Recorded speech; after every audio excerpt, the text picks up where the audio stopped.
Ja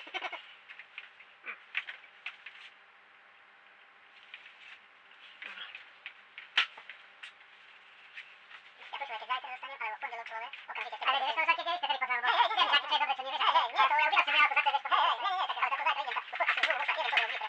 Dałam mocno, ale kapoty będę jakie pieniądze, to nie mam pieniędzy. Za 30 sprzedam, była sobie po 15, to tak mały problem. To dały wyszli skoczy, nie? Który? To? Na dole się, no. Na dole predam jeden dom, stali albo na chujami, a drugi mi są predal, jeden mi są myślał, a te stare mi są predal.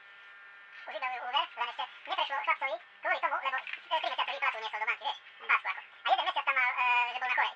A nevyšlo to, vieš, to musí byť, že 3 mesiace číslo, že nie, není na chorej, alebo nešiel dovolenku. Sice dovolenku asi môže dostať, ešte lepšie vyjde. No a ešte toto, ten Ferro Lucas, to je moča.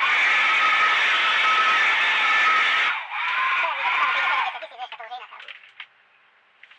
To už môže na mesiac dostať tajku. Tu už niektoré dievčatá mi dávajú aj pozerám vedľa ich dom, no lenže potom by som tam musel zostať, vieš.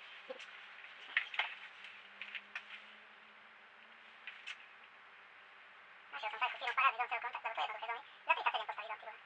Keď máš pozemok. Bungalowáky? Bungalov. Normálne na kruh, 37 000 vyjde eur. Keď máš pozemok. Vidíš? Dobre, paráda.